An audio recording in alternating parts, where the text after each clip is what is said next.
it is my pleasure to welcome to the chair of the ICO, which is, as you know very well, one of the biggest and most influential data protection authorities in Europe and in the world. So you can imagine that you need to have a lot of qualities to get appointed chairman of the ICO. But I would like to highlight one in particular. Liz Denham is someone extremely brave because she was offered the job before the Brexit referendum, and nevertheless, she took the job afterwards. So this is remarkable.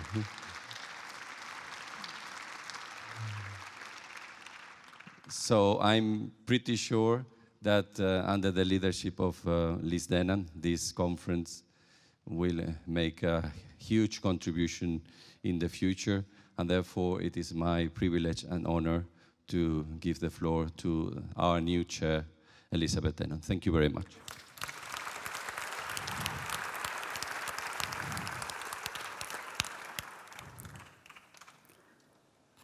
Thank you, Leo, and good morning, everybody.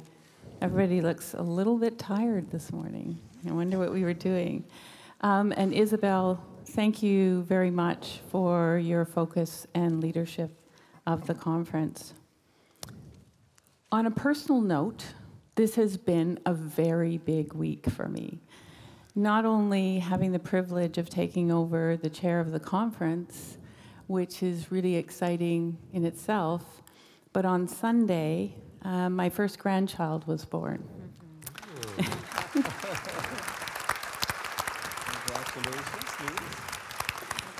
And as much as I love all of you, as soon as this session is over, I'm jumping on a plane and heading back to Canada to hold my granddaughter in my arms.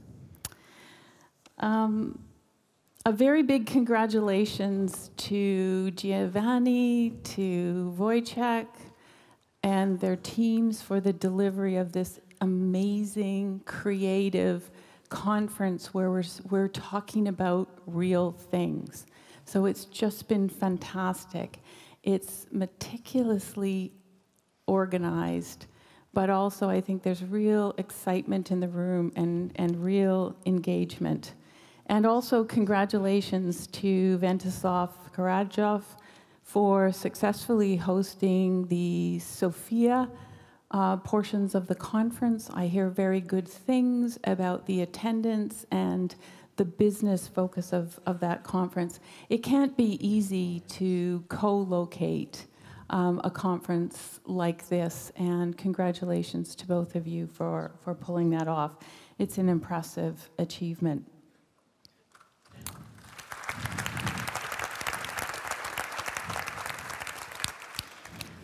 So what's different about this panel? I can barely see Mark at the other end of it.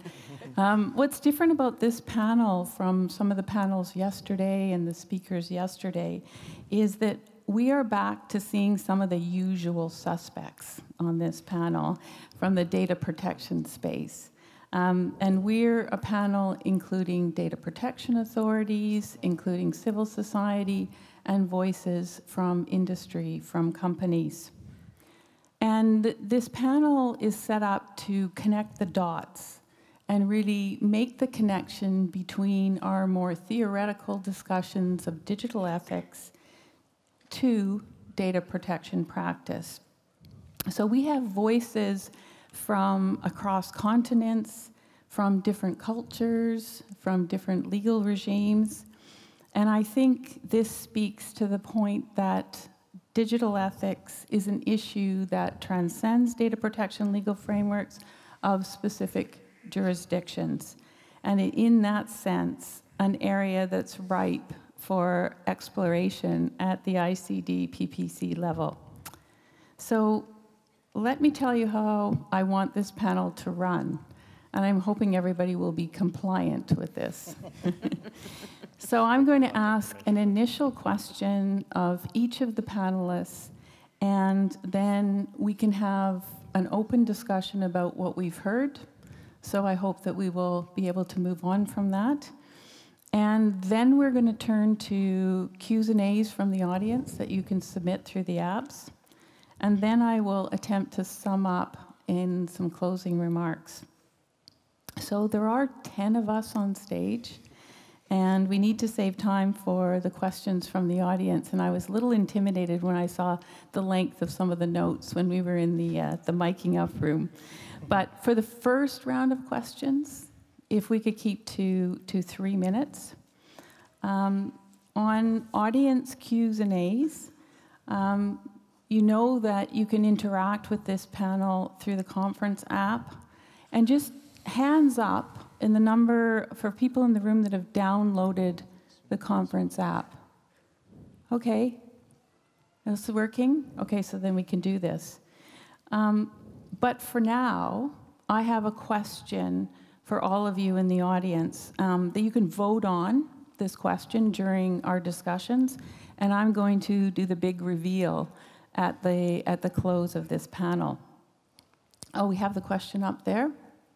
So digital ethics is going to become a bigger organizational concern than data protection. So hashtag yes or hashtag no. Send your answers in during the panel.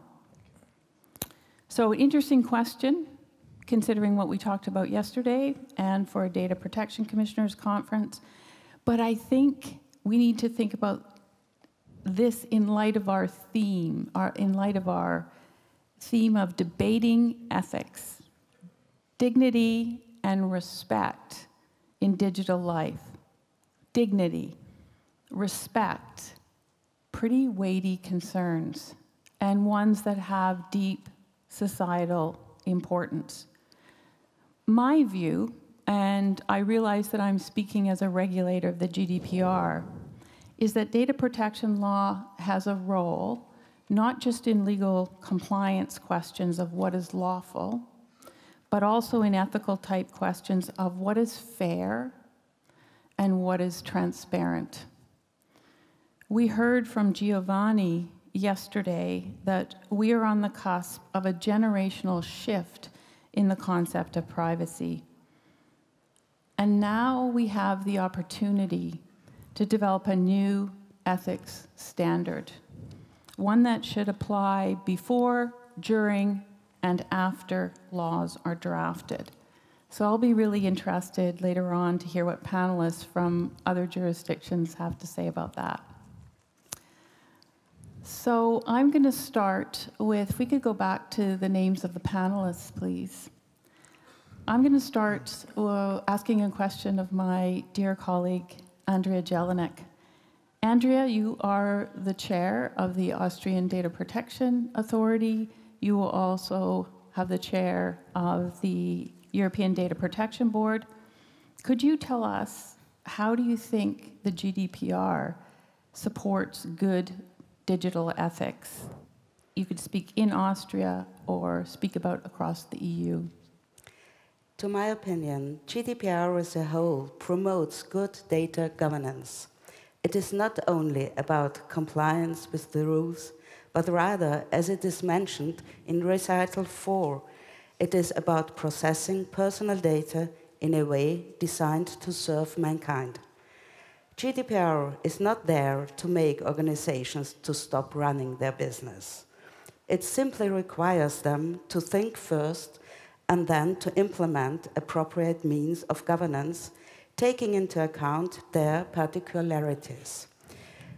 The two key drivers of GDPR are, first, to give individuals control back over their personal data, and second, to ask organizations to be able to demonstrate compliance. By doing so, GDPR is highlighting the importance of applying ethical values to the processing of personal data. It promotes fairness, transparency, and accountability. I often hear that ethics start when law ends. The GDPR is the perfect example that law can support good digital ethics and is not a European obsession. Very good. Raymond, you are the Philippines' first Privacy Commissioner appointed in 2016. That's right. And you've been personally advocating responsible digital citizenship in your country. How does digital ethics feature in discussion of data protection in the Philippines or in Asia, Pacific Rim, beyond? Thank you for the question, Liz, and congratulations for being a new grandmother. Rushing from my hotel on the way here, I couldn't help but notice the newsstand selling the Financial Times. And I couldn't help be reminded that the Financial Times, unknown to most of you, is actually being curated and its pages laid out in an office in Manila. And, the times have really changed. The world have begun getting smaller. But also in our part of the region, tech unicorns are becoming less of a rarity. We have Grab, Lazada, Tokopedia, Zalora, AliExpress, and all these new regional startups who are now valued at the billions. So definitely the world is getting smaller. Asia, like the rest of the world, is driving very fast. But as they say, however, anyone who wants to drive fast must better have good brakes. That is why accelerating the digital momentum requires strong frameworks for data protection, one that actually synergizes the interests of industries and institutions and that of the individual. Protecting the individual, of course, from shielding them from 21st century risks and harms like discrimination, loss of autonomy, identity theft, unfair profiling, unfair decision-making based on profiling, and loss of reputation.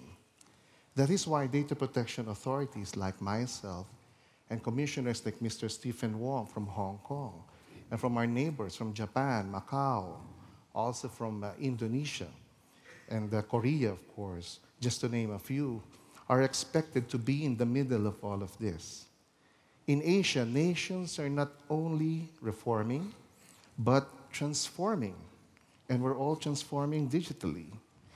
This shift brings a lot of promise and same time dangers to our people,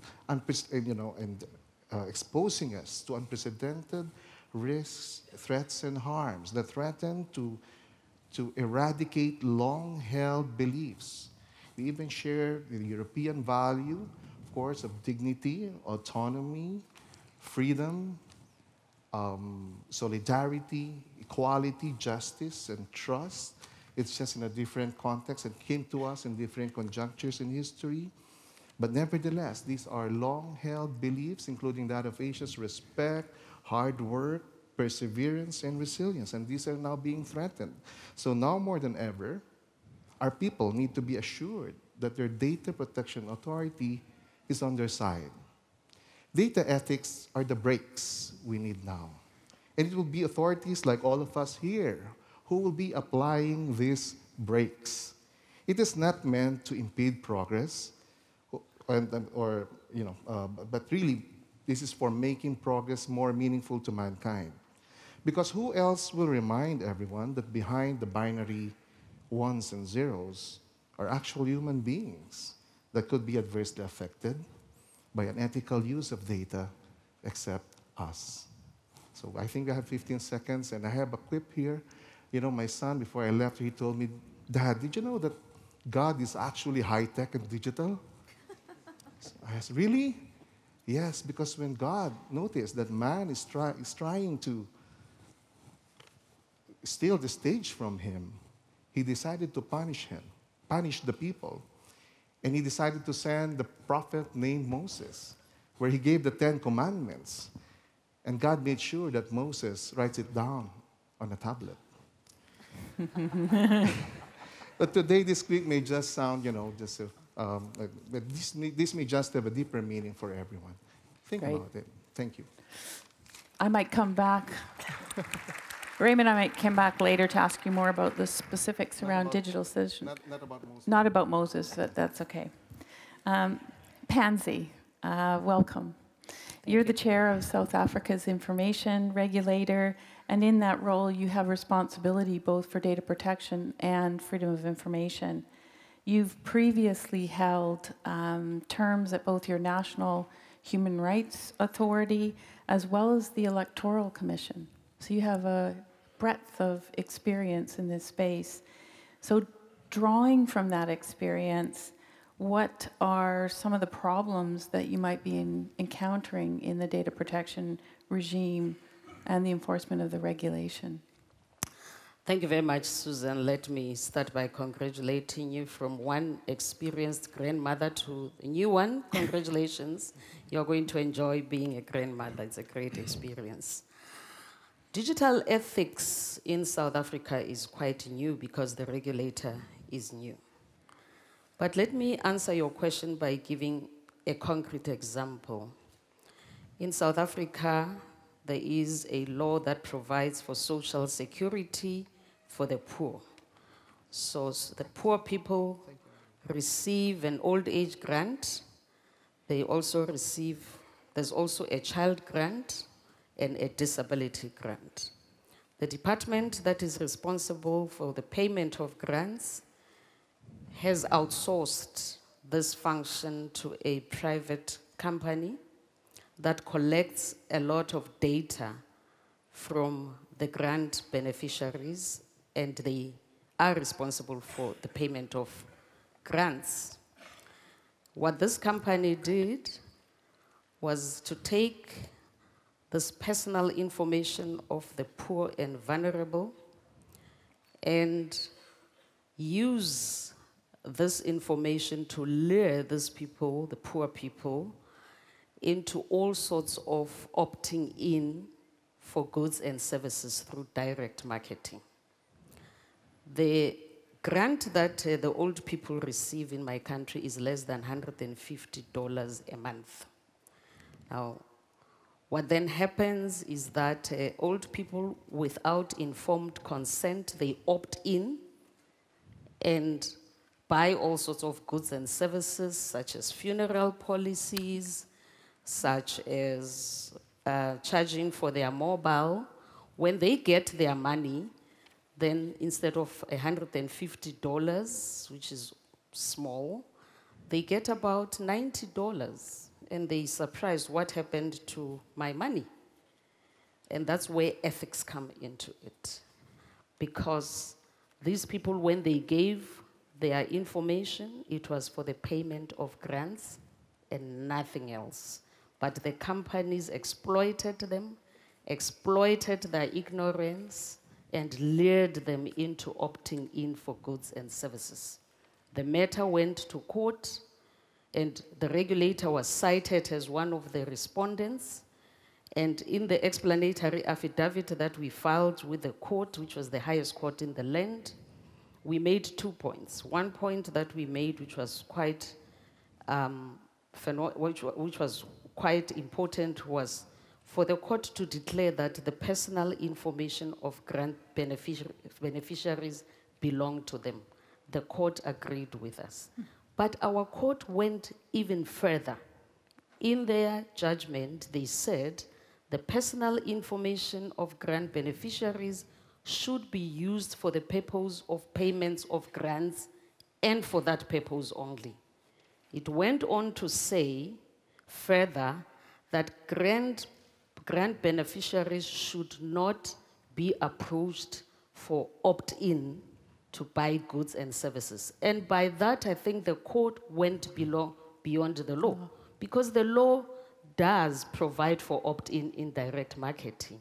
And that is, for me, was a typical ethical decision, where the court said, these people are poor, therefore, they should not be approached for opt-in. And for me, that was quite an important and progressive decision. Right. And at the beginning of data protection in our law, I think the Constitutional Court set a very high standard for digital ethics. For digital ethics and for fairness, and you supported that Yes. application and intervened. It must have been one of your first cases. Yes, it was our first case. Yes. Yes, very good.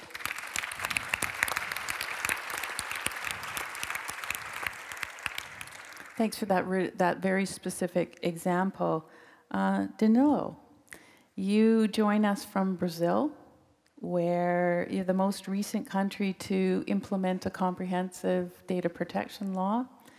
And the Brazilian law, which I think is known as the LGPD, if I got that right, Yes. has been compared to the GDPR. And of course, lawmakers in Brazil have had the benefit of the full text of the GDPR and the modern thinking of the law to draw from. And I wonder if you could speak to any ethical dimensions or ethical foundations in the Brazilian law. Yes, thank you for the question. Good morning and congratulations for your grandchildren also. Yes, that's LGPD, the new data protection legislation, is only 2 months old. It has not been implemented strictly, but because it will enter into force only in February 2020.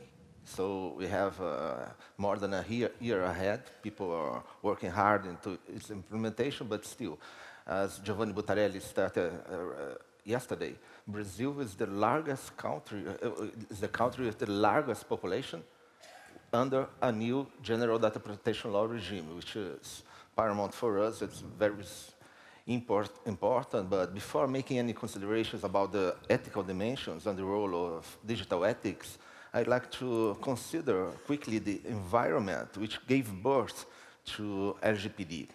And the enactment of Brazil's first data protection law happened as both civil society and private enterprises realized that the modernization of a data protection framework would be vital to modernize and establish better instruments to protect society and the individual, and also to protect the productive sector.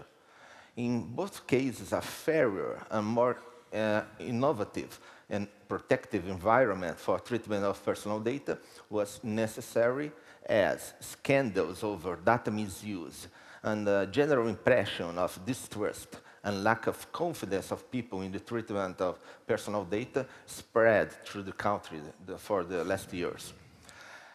In Brazil, there was already some experience to build upon. We have the Marco Civil do Internet, which is the Internet Civil Rights Framework enacted in 2014. It's not a data protection statute, but it's clearly addressing several points regarding the misuse of personal data on the Internet, as well as it proposes a series of values and principles with ethical content also guiding the use of Internet in Brazil, nonetheless the protection of personal data.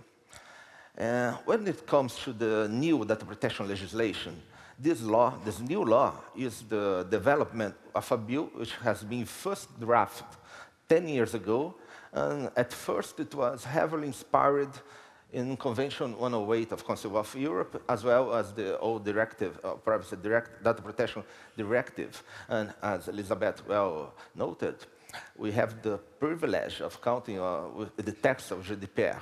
First, I would like to thank for the lack of the test. That was very important at that period. But I would say that the final result, the actual law, is a law which dialogues and is structurally similar to the European model. At the same time, it's heavily rooted in Brazil's legal tradition and, moreover, consumer law. However, there is still an element missing in which development can heavily affect the final shape of data protection in Brazil, which is the lack of a DPA. A DPA was present, an independent DPA was in the text which was approved unanimously by Senate and Camera of Deputies, but it was vetted by the President for formal reasons. The President had the intention of propose a new bill or executive order creating DPA this year, but it is still unclear what's going to happen, even because we're on the eve of general elections, and there is little room for the sitting government to move towards this direction. So any decision on this point must probably be heavily influenced or even taken entirely by the new government, which should take place January next year. Even the shape of the DPA will depend on the views the new government have. as the veto encompasses the entire DPA. We have a statement which the DPA shall be independent, but it depends on the new law, which is necessary for its creation. The shape of the DPA is important in relation to ethics also, because it will be fundamental to guide the implementation of parts of the law which dialogue directly with digital ethics. For example, the DPA is fundamental to create incentives for institutions to build their own ethical principles and deontological codes. It can foster the implementation of what the law calls a privacy governance program, which is supposed to be adopted by organizations with a very strong ethical dimension and so on.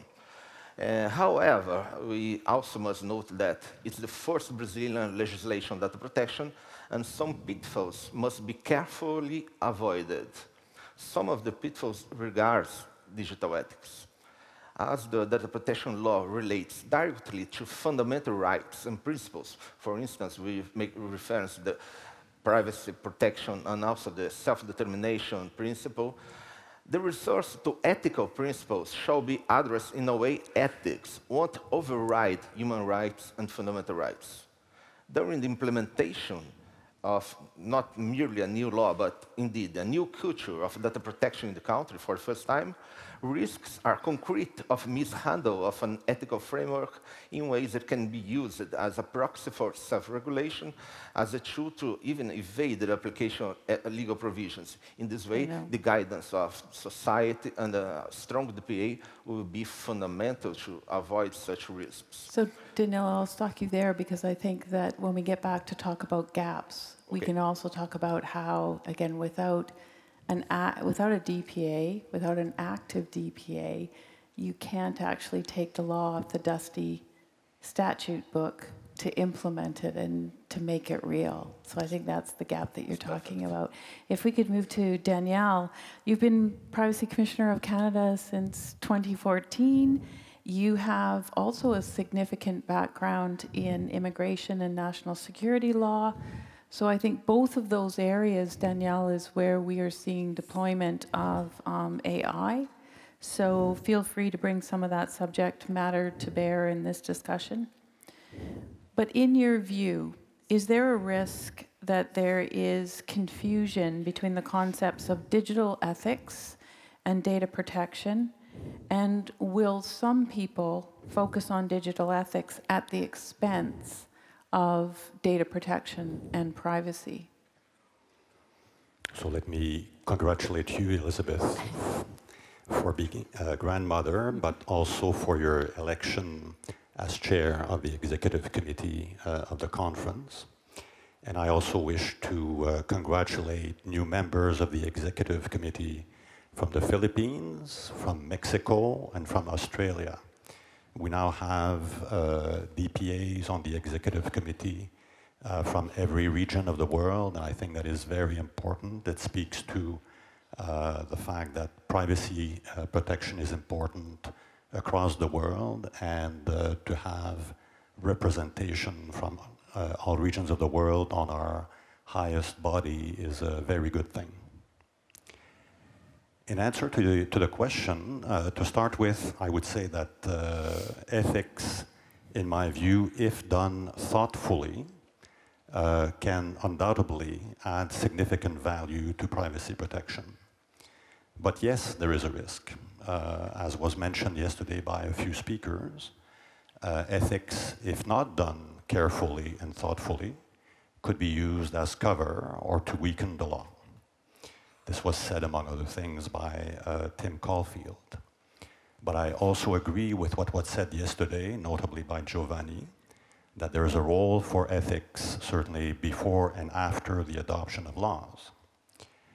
If ethics is used after the adoption of laws, it can be used, among other things, I think, to interpret broadly framed legal principles, such as accountability. In that context, DPAs, I think, will have high expectations to ensure that ethics are used as real means of being accountable and not as hype. One factor in the DPA's assessment will be whether standards truly help to promote human values and are not used as marketing ploys. And another factor, I think, will be the quality of the governance process. In the AI resolution adopted this week by the International Conference, DPAs confirmed their expectation that governance processes for AI will rely on either trusted third parties or independent ethics committees. On these conditions, I think the risk that may exist would be greatly minimized.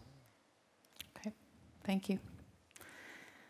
Noah, you join us from the U.S. Federal Trade Commission, where you took up your commissioner post just in April of this year, so I think you're the newest, shiniest commissioner on the stage. Welcome to the conference, Noah. The FTC has a very wide remit when it comes to protecting consumers, and you've got consumer protection, data protection, privacy, but also competition under your remit. So you have a lot of background, and you have potentially a broad array of answers that you could bring to and discussion to this table. How should regulators supervise innovative private sector use of technology, and in particular in the light of increased use of AI? Liz, thank you for the question and for the opportunity to be here. And I want to echo everyone else in congratulating you on your election, but more importantly on the new grandchild. That's really wonderful. Raymond, I was struck by the anecdote you told about your son and God's being digital. And I wonder whether the fate of the first set of tablets is our first historical recording of data minimization.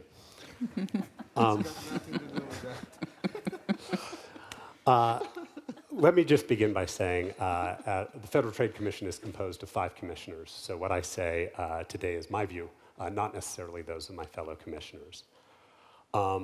Let me also say that, to me, while ethics and regulation are very much related and ought to be related, they're not the same thing. So when we talk about regulation and we talk about ethics, we aren't necessarily looking at the same set of parameters. My general answer with respect to regulating private sector use of technology and AI is only if necessary, and then very carefully. We've been talking a lot this week about the very real risks and the very apparent worries that come from technological development. That is a reasonable and very good conversation. But technology continues to hold promise for us, and innovation continues to be something that we want to foster. Technology is a tool. It can be used for good or for ill. And in the main, over time, I believe it is mainly good. And we need to keep that very much top of mind. When we think about what technology is used for and whether it's used for good or ill, we also should keep in mind the fact that hundreds of years of history and economic learning have shown us that the profit motive can serve the common good. It can better the lives of many people and efficiently distribute resources. It's not without fault, and that's why we have laws. My approach to regulating technology really involves 3 things fundamentally. The first is the recognition of democratic values. And as applied in this case, what that means is that we, as implementers of the law, must understand and respect those who frame and legislate, those who write the law. They are the ones closest to the people, and they are the ones with the strongest mandate to make the fundamental value judgments that we have to execute. And when we look at the development of technology, as we should, as we must, we have to keep in mind what that mandate is. That's number 1. Number 2 is that we understand what we purport to regulate. We understand the harms that we are targeting. And finally, that we understand the limits of our own understanding, because there is a lot to know when it comes to technology. Finally, I believe we must consider in regulation the costs and benefits of the regulation. We have to think about that. Regarding the kinds of regulations that we apply, I think the model of the Federal Trade Commission is an interesting one that is very worthy of consideration. And it is sort of a bivalent model. It has two sides to it. One is a set of more prescriptive rules that are applied to address particular concerns. And the other is a set of flexible standards that can adjust over time, in part to take into account new technology. These two things can work in tandem to protect consumers. Prescriptive rules can be very important and good. They can not only help guide the market, but more importantly, achieve really good outcomes for consumers. You want to know what your interest rate is. You want to be sure that the information that informs important decisions about your future, whether you can buy a car or buy a house, that information is accurate. Those are important things. But in the context of technology like AI, which is rapidly developing, it's also important to recognize that unduly prescriptive rules can have outcomes we don't anticipate that are potentially negative. They can become outdated over time, and they can entrench incumbents, which can hurt competition, which is also an important thing to keep in mind. Flexible standards can also be useful. They can allow us to pursue common values, important goods, but develop with technology. And I think that combination is critical. Do you think that you have the right levers, the right law to be able to tackle some of these questions, or is there a gap? I think that is a big question that we are debating right now in the United States. So we'll come back to you on that. Sure. And now we have Finn. So welcome to the panel. You're the Director of Digital Policy at the Norwegian Consumer Council. And in that role, you've taken a wider view than the rest of us on this panel. You look at more than data protection when it comes to pursuing complaints on behalf of consumers with large tech companies, specifically around unfair and unclear contract terms. So bearing in mind contractual terms and conditions, what role does digital ethics play when government and companies nudge people towards certain decisions like providing their consent? Yeah. Thank you so much. Thank you for inviting me. The quick question is ethics plays a big role. It plays a big role in how the enforcement authorities choose to interpret their mandate, which is in the law. So I think it's essential. And so what we've done at the Norwegian Consumer Council is that we've done lots of research on terms and conditions. Once we printed the average terms and conditions on a phone, you know how everyone is accepting terms and conditions when you download an app? We printed the terms that we're supposed to actually read, and we put them on a desk at our office, and we just started reading, streaming this experiment live on our website. And actually, we needed help from lots of people. It took us 31 hours, 49 minutes, and 11 seconds to complete. And that is just reading non-stop the terms and conditions. And we're not even talking about comprehension. That would have taken much, much longer. Your phone would have been out of battery, and you would have fallen asleep long before you even got there. And this has been the basis of internet policy for the last 20, 30 years, seen from the company's point of view. And they've said, we don't need regulation, we don't need enforcement, trust us, we have the best intents for consumers. But then they have these terms, and in these terms we found horrible abuses of consumer trust. We filed lots of complaints against big and small companies. And most recently, we published this report called Deceived by Design. I recommend you to Google it, or DuckDuckGo it. It's available online. And what we did was that we looked into the new consent procedures of Google, Facebook, and Microsoft following the GDPR. Because we thought, now we have a new regime. Informed consent is a key principle in the GDPR. Privacy or data protection by default and design are key principles in the GDPR. And so we assessed how Google, Facebook, and Microsoft presented this informed consent to the users leading up to the 25th of May. And sadly, and actually Microsoft was a notable exception, we had some criticism, but you also did fairly better than the two other companies. Because what we found was quite damning.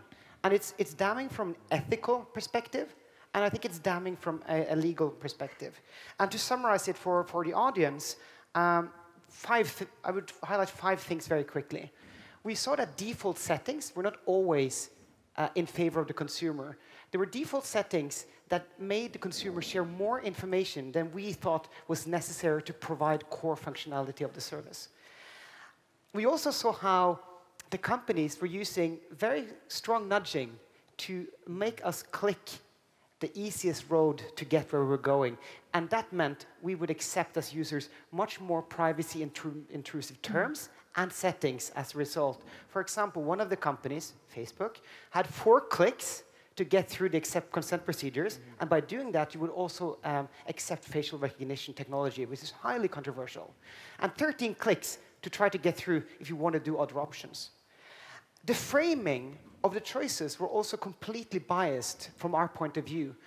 The way face recognition was presented, for example, by Facebook, was we will now provide you a better service, help people with visual impairment see who is in the pictures, and we can help detect fraud. If you say no to this, we cannot do these good things. So they were basically shaming consumers, making them uncertain about what decision to make. And also the buttons were designed in such a way that the click flow would just make you click on. And these practices are clearly deceptive from our point of view. We would say they're manipulative because it's also something about the timing here. We know that people access these services when they're on the go. You're using Google, you want to find out where you're going, you want to find an answer to a question. Using Facebook, you want to check your messages on your way to somewhere.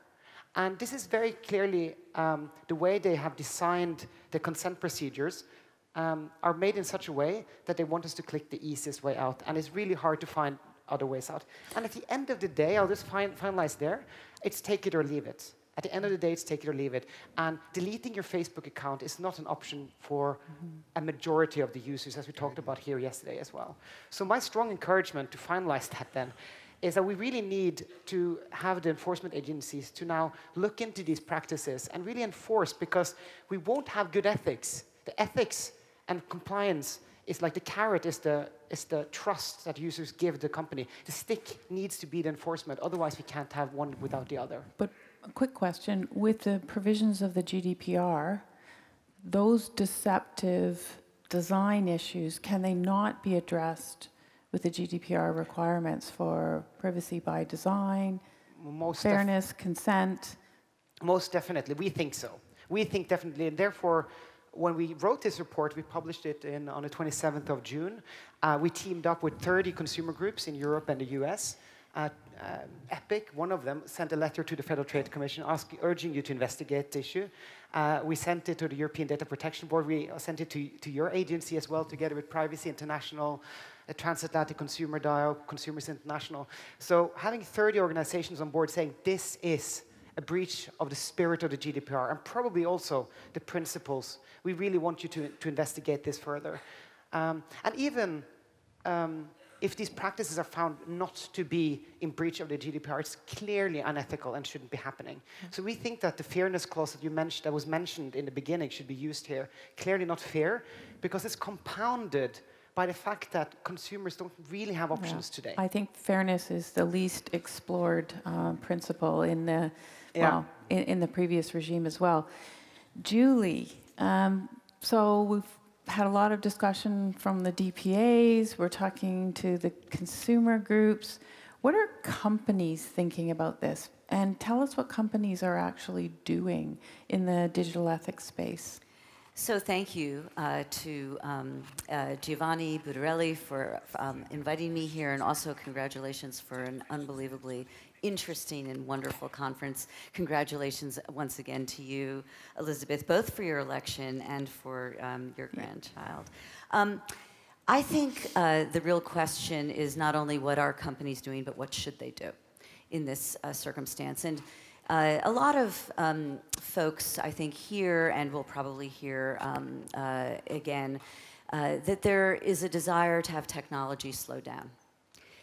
While we might wish that that would happen, I am concerned about having that be our first and foremost principle dealing with these issues. Rather than having technology slow down, I would like us all to urge human institutions to speed up.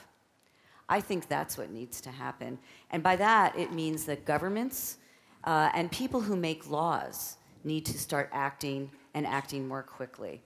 Now, it is possible for the world to keep pace with technology. And companies, I think, have a specific responsibility and a role in helping make that happen. So I have 3 things that our company is doing and that I think companies should do generally in this space to exercise their responsibility to help human institutions, policymakers, act more quickly to deal with some of this, the concerns and the situations that we're currently dealing with. First of all, so there's three things. The first thing is that companies should be thinking broadly about where the law should be going. We should be informing regulators, informing policymakers about our tech. What is our tech doing? What are the implications of our tech? What do we know about it? And we should use our data, the data that we're gathering about how consumers are interfacing with our tools in order to help policymakers understand what consumers want and don't want. So one of the things that we did at Microsoft, in addition, of course, to reading your report and appreciating that we did well, but also recognizing that we had more work to do, another thing that we did that was I think, very significant is we recognized early on, we've recognized actually for a long time, that privacy is a fundamental human right. And when GDPR came online, we said we weren't going to just give Europeans all of these rights, but we were going to actually implement these rights globally. And what that did is it provided us with a real insight into how consumers around the world were looking at their ability to access and control their data.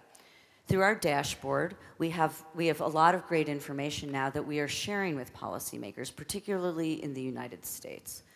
What we have seen is Europeans do very much care about their data and do want to control it. And since the end of May through October 1st, there were 1.8 million Europeans who accessed their data on our dashboard. But interestingly, there were 2.6 million United States citizens who accessed their data. And there were a total of 5 million consumers worldwide who did so. So this means to us that users all over the world care deeply about privacy, and it means that in the United States, users care deeply about privacy. So this myth that somehow privacy is a fundamental right and privacy is something that consumers care deeply about is only a European concept, that myth needs to be put to rest. Americans care about privacy. Americans want to control their data, as do citizens around the world. It is a global, fundamental human right. The second thing that companies are doing, we're doing, and should do, is to use our voice as citizens around the world to recognize that technology needs to be subject to the rule of law and to help policymakers shape that law. So what we're doing with our data, as I described a moment ago, is we are advocating very strongly, as we have since 2005, that the United States needs to enact strong, robust, and horizontally effective baseline privacy legislation. We've been talking about it for 13 years. I do think that now, in particular because this conversation has become quite robust in the United States, there may be a moment to make this happen. And we are using our voice as strongly as we can to encourage that to take place. And what should that law look like?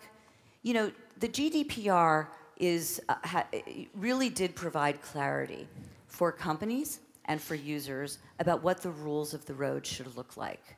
It provided clarity about empowering consumers to be able to control their data, but in addition, it provided clarity about what companies should do to be accountable and to be transparent about their practices. And those were very, very important principles: empowerment, accountability, and transparency. So we think that the law that the US should enact, and should enact soon, should incorporate these principles. And to do so to instill trust so that consumers can trust our systems, but also to provide meaningful control so that they can exercise these fundamental rights. We're advocating not only for baseline privacy legislation in the United States, but we also are advocating, as was mentioned, I think Finn, you mentioned, for specific legislation dealing with facial recognition, particularly when it is used by law enforcement. Now, I don't believe that this is solely a US conversation. I think that this is an issue worldwide. But in the United States, we have very strong concerns by the civil rights communities in the United States about what happens when law enforcement is using facial recognition to monitor public spaces and to monitor specific groups and potentially target specifically vulnerable populations. We think this is a global issue, but we particularly would like to see in the United States laws enacted to deal with this issue when facial recognition is being used by law enforcement. Finally, and very quickly, because I know I'm almost out of time, and I see you looking, we do believe that there are gaps. I will answer the question that you asked, Noah. I do believe there are gaps, and I do believe that these laws should be enacted. But until they are enacted, it is also the responsibility of companies to develop ethical frameworks that we will operate by. And we've done that at Microsoft. I'm happy to talk about what our ethical frameworks are, both for AI in general and also for facial recognition in particular. So we may come to that, and yes, I think the investigation and use of facial recognition technology by law enforcement in public spaces is a real issue. We're conducting an investigation right now in the UK. Mark, last but not least, as president of EPIC and well known to this conference, you're an important voice for civil society. You chaired an excellent panel at the Public Voice on AI and digital ethics, and you kind of gave the regulators a bit of a rough time on that panel. Thanks for that. This week as well, you unveiled the Universal Guidelines for Artificial Intelligence, and the really great thing is, before I actually saw a copy of that, the guidelines that we suggested, as we discussed on the panel, were precisely the same. Right. So, yeah, along the same line. I think my question for you is, what should regulators be doing to respond to this challenge of digital ethics? And then what should everybody else be doing? Well, first of all, thank you, Elizabeth. And as you and the other data protection officials know, part of my job description is to give you a difficult time. Thanks for that. But it's not only my job description. I think it's also the role of civil society. And in that spirit, I wanted to say a few words of thanks to the data protection commissioners and to Giovanni and to the organizers of this conference for your welcoming and support and integration of the views of the public. We started an effort more than 20 years ago called the Public Voice, and our goal was to ensure the participation of the public in decisions concerning the future of the internet. This conference, of course, was a key opportunity for us because so much was happening here. And at the same time, we did not feel that the discussion should be simply between governments and the industry, that democratic legitimacy arises from the public. And to pick up on remarks earlier from Commissioner Phillips, I remember 20 years ago when the FTC undertook its last big inquiry on consumer protection and new technology, consumer voices were front and center. And I hope, Commissioner Phillips, you can restore that tradition, because so far I'm afraid it has been that conversation between an agency and industry. But you spoke about the AI Universal Guidelines and the role of regulators, and I'd like to answer that question also by picking up on the conference theme, which is what is the role of ethics? And you know, as the NGOs talked about the conference theme, there was frankly some skepticism. People were concerned that this would be viewed as an alternative to human rights, as an alternative to law, where you can't have legal protections, you can have ethical agreements.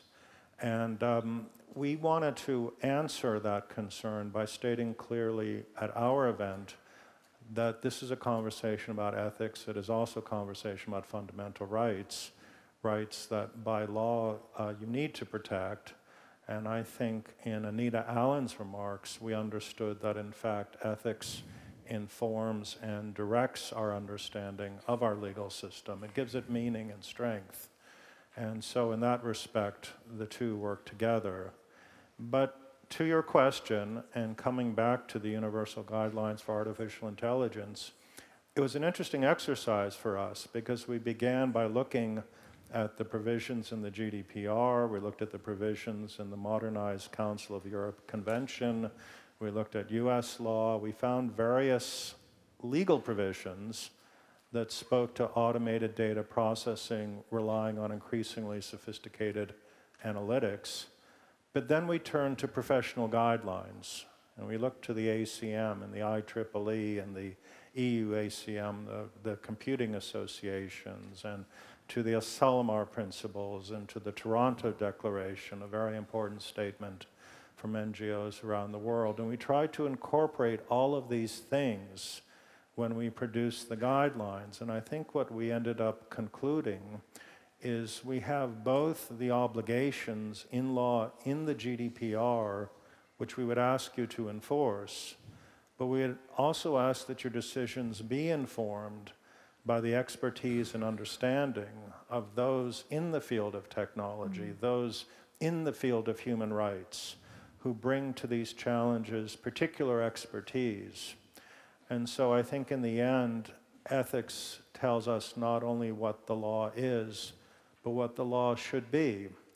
And as long as we keep this thought in mind, I believe it will continue to be a very powerful force as we confront these new technologies in our digital age. That's great. So your recommendation is get on with it, enforce the law, but when you look at these cases, when you look at fairness and transparency and accountability, privacy by design, talk to the experts. So be informed by the outside world. So data protection authorities take note. Thank you very much. And I want now to ask my dear colleague Stephen Wong from Hong Kong to share with us just briefly. Stephen, are you there? There you are. Share with us what work you're doing, your office is doing in Hong Kong on digital ethics. Thank you, Madam Chair. You would agree that a data protection authority should play three major roles. First and foremost, as an enforcer of the law. Second, as an educator. And third, a facilitator. You would also recall last year in Hong Kong, we also took the opportunity to canvass various data protection legal frameworks and the associated data privacy culture. We also started in Hong Kong last year to gather serious thoughts about the notion or the concept of data ethics. Some of the observations made after the conference last year in Hong Kong include A, Hong Kong is a likable and livable place for all purposes. B, privacy cultures within the region of Asia, as reflected by their legal frameworks, may not be the same as those in other parts of the world. Hong Kong is one of the first Asian jurisdictions having a single and comprehensive data protection law, basically based on OECD and the EU models. One of the key objectives for enacting the law in 1995 in Hong Kong was to protect individuals' data privacy rights without compromising ICT, trade, and economic developments. Hong Kong is part of China, but has the privilege of having a high degree of autonomy constitutionally, including an entirely different legal regime and a unique set of data protection laws. And I can assure you that in Hong Kong, data privacy right is a fundamental human right. That said, it does not mean that the mainland, in the mainland of China, there are no data protection legal frameworks. Quite the contrary. There are a great many regulations, albeit often objective-specific and sector-specific. Indeed, China has, over the last few years, attached high priorities and great importance to the protection of personal data, and has been doing so fast and substantively. Professor Wu Shenguo of Beijing Normal University helpfully chaired a panel discussion at a side event earlier, accounting for the data protection developments in China. Whilst the letter of the laws on data protection in the mainland of China and Hong Kong may not be the same, the spirit of data protection is to a large extent shared. What is certainly shared 100% is the traditional moral standard in relation to respecting others and trust as the basis of human interactions, which has been handed down from generations to generations over the last 2,500 years. I believe, whilst there may still be debates about the universality of privacy rights in the legal sense, there should be little dispute about moral standards or ethics in relation to data governance and data stewardship. When it comes to data governance or data ethics, we should engage the general public and organizations, businesses and governments alike, in developing the requisite respect and trust for the sustainable privacy culture. It is against this background that in April this year, I commissioned the Information Accountability Foundation to conduct a consultancy study with a view to drawing up recommendations on what an ethical data stewardship framework should look like, and the tools for organizations to achieve fair and ethical processing of personal data, such as artificial intelligence and machine learning. The consultancy report was published here in Brussels 2 days ago, which was intended to tie in nicely with the theme of this year's conference. It is hoped that with the ethical data stewardship framework and tools, we as regulators will be in a position to empower and facilitate businesses to further their innovation developments in this digital era.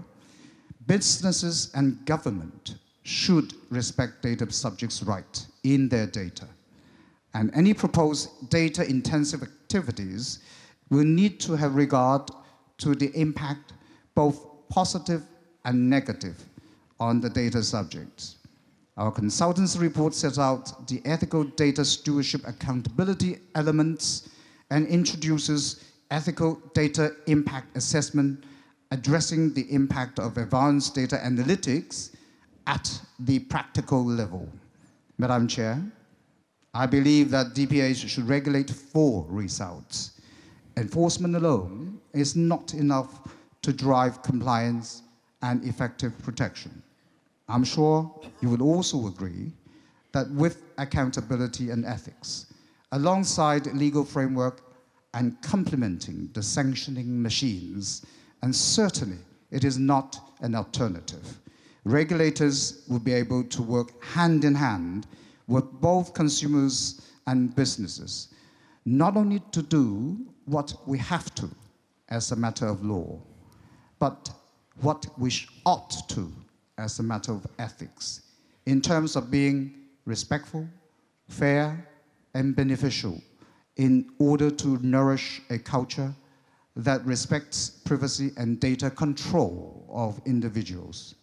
The full consultancy report, together with an assessment and also the oversight model, can be downloaded from the Hong Kong Regulatory Authority's website.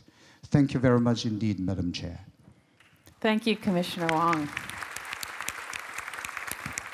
We look forward to looking at that work, and I believe was there a side event where you presented that work? Yeah, congratulations on that, and congratulations to the IAF. If I could turn now, first of all, could we put the question back up there just so people remember that they're supposed to answer this question? Yeah, thank you. So I've received now a set of questions from the audience. And I think building on what Commissioner Wong has said, your recommendations are that we should regulate for results and that we should complement our regulatory work to be able to obtain digital ethic results. So the question here is, what innovative advisory or outreach efforts are DPAs experimenting with, and which have seemed to have the greatest impact so far? So just a question for the panel. Can anyone answer that question? What innovative advisory or outreach efforts have DPAs committed to so far or been engaged in so far to see the kind of results that Commissioner Wong was talking about? I would jump in on your behalf. Which is to say, we thought it was a very good step that the ICO undertook a public consultation to interpret key provisions of the GDPR, including those that would bear on AI, such as Article 22 or 35, for example, which speaks to the data protection impact assessment, but I think leaves open the question of whether there has to be an additional assessment with regard to the logic of the processing. So those types of inquiries, which you've already undertaken, and I believe the chair, Dr. Jelinek, has looked at this issue as well, has really been important to those of us who are trying to participate in the emergence of these legal safeguards. Very good. Anything that the board is doing? I think the board is doing quite a lot. As we are representing the 28 independent authorities all over Europe, we are working together very close on all of these issues and also giving guidance regarding the GDPR, regarding the main issues of the GDPR. And I think because all the participants of the panel mentioned the fairness issue, I think I will take fairness as an example. It is an ethical dimension that is central to the legal requirements of data protection under EU law, under international law, and even under the national law. And like Isabelle Falk-Pierrentin already said, ethics is an obligation, and so the board is also dealing with all of these issues. And the GDPR is a very good example showing that fundamental rights are not only here to be seen, they have to be done. And as the European Court of Fundamental Rights already said years ago, we have not only the obligation to see the law, to do the law, it has to be seen that the law is respected. And I think it's quite important, especially in ethical view. Yeah. So FTC, what about the hearings that you're undertaking right now? Thank you, Liz. That's why I was motioning in your direction. For the conference's awareness, 20 years ago, no, more than 20 years ago, in 1995, the FTC undertook a broad review of competition and consumer protection, a long set of hearings that culminated in tremendous work product and changes in the direction of the agency in a variety of ways. We are recreating that now for the modern digital age. We began about 6 weeks ago a set of hearings that will last for several months, covering a variety of issues, competition and consumer protection alike, but very much in many respects bearing on the conversations we're having today. These are hearings that are open to the public, and comments are welcome, both with respect to the constitution of the hearings in the first instance, but also with respect to their outcome. Very good. Pansy. I think as a new regulator, we are in the process of developing guidelines for issuing codes of conduct. So a takeaway from this conference for us is that in the development of those guidelines, we have to factor in the debate on ethics. So I'm glad that ethics was the subject matter of this conference, and to thank Giovanni for that and for inviting us, because the discussions here have made me in particular to have a paradigm shift on how we look at the development of codes of conduct. Excellent, excellent. So, Raymond. In the Philippines, privacy is relatively still nascent, so we have to keep our messages simple. We have advocated constructive stakeholder engagement and also responsive regulation, meaning we emphasize advice, information, conducting dialogue, engaging in dialogue, and providing support to our stakeholders. And we've conducted, we are actually organizing all the sectors, which are grouped into their own sectors. Right now we have 20 sectors that we have organized under a council we call the Data Privacy Council. We're doing it brick by brick, stone by stone, but we found out that it's really possible, and the companies could respond. Our law is probably one of the most punitive in the region. We have imprisonment and we have hefty fines. But I make it a point not to voice those penal provisions, but to emphasize again engaging the public, because we want them to manage their risks and manage the risks of individuals rather than them managing us. And there's a difference to that, because we are a small organization. Some big companies might just compute. They only have 3 guys for enforcement. Probably take them 5 years before they get us. So they can just go on with their merry ways. But yes, we want them to manage the risks to individuals, and so far the response has been well. Okay. Finn, do you have something to add? Yeah, just wanted to say, I think there is really good work being done by DPAs. I think guidelines are super important, because we speak to companies when we write reports and they say, oh, we didn't know about how to do this. We didn't know how to write a privacy policy, or we don't know what the minimum security requirements should be in an internet-connected product. And I think here the DPAs can be really helpful in guiding companies, because I think a majority of them, they just want to provide a good service. And so helping them to be better will reduce your workloads. I think there's been done really good things there. The Norwegian Data Protection Authority has written some excellent reports on artificial intelligence and big data, and data brokers also translating it into English, making it available and informing the debate publicly. So these are really good things. But I just want to stress again, enforcement, enforcement, enforcement. We need that as well. So strategic enforcement of key issues that you find important and where you have special competency. I saw the ICO, you've done some work now on Cambridge Analytica on Facebook. Today it was announced that the appeal was not taken into consideration, and you issued a fine on the Cambridge Analytica scandal. That's great. More of these kinds of strategic investigations and litigations is important as well, on top of those sort of making the businesses better. Right, and in that investigation, it wasn't all about Facebook, because we were looking at how the whole political messaging ecosystem works, and micro-targeting and all of the players involved in that. So that's really looking at ethical issues as well as data protection issues and how they apply to our political system. So that, again, I think it's real cases, real enforcement, so that we can have some jurisprudence. I'm not sure how much time I have left. Who can tell me that? Time, 3 minutes? No. Oh, 3 minutes, is that right? I'm just looking at the results. We've got 49% to 51%. Yeah, there's been a surge in the last couple of minutes. It was 50-50 a minute ago. So digital ethics is going to become a bigger organizational concern than data protection. Why is the vote so close? So just ask panel members, how can you explain this? We're just not quite sure. Mark, what do you think? I think we need a little artificial intelligence to interpret.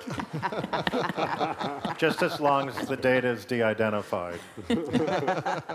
Yeah. Julie, what's happening here? What does this tell you? Well, what I was watching was the change since you put it up. So before, digital ethics was ahead of data protection, and I think there was a flip. Look, companies do care about both of these things, and they actually are very closely related. But when push comes to shove and you're talking to your CEO or you're talking to the C-suite, they want to know what the law requires. They want to know what the DPAs are going to do. So now we're going the other way. People want more digital ethics, and digital ethics is incredibly important, but you know what, at the end of the day, it matters what this group of people will be doing and what others will be doing, and that's what the CEOs and the C-suites care about. Noah, what do you think? So my sense is this may have something to do with how we evaluate future events versus current events. I'm interested that we're about even, but I thought before ethics was leading, and I was surprised to see data protection, which can be a very immediate, real and costly concern, discounted. That said, I think Giovanni's vision in talking about ethics today is really important, because to me, ethics is a common moral language. It's about what we do in government, it's about how businesses do what they do, and it's about how citizens interact with the world. And very little that we talk about here on this Enforcers panel is going to be effective if you don't have people thinking about ethics and digital ethics at all of those levels. Right, thank you. I think Giovanni wants to intervene at this point. Are you gonna comment on this or another point, Giovanni? Simulated by Mark, I have consulted the designer of the artificial intelligence behind this question. And by surprise, the answer was, this is the first mistake by the robots. So the question was wrongly tabled. So you will see how we can do it better after the coffee break, perhaps after a little bit of caffeine. We can clarify. You'll come back and explain it. I can have another talk with the artificial intelligence, yes. So we have 3 seconds left. This has been a fantastic panel. And again, to get the perspectives across the world, different voices, companies, civil society, please join me in thanking my panelists. Thank you.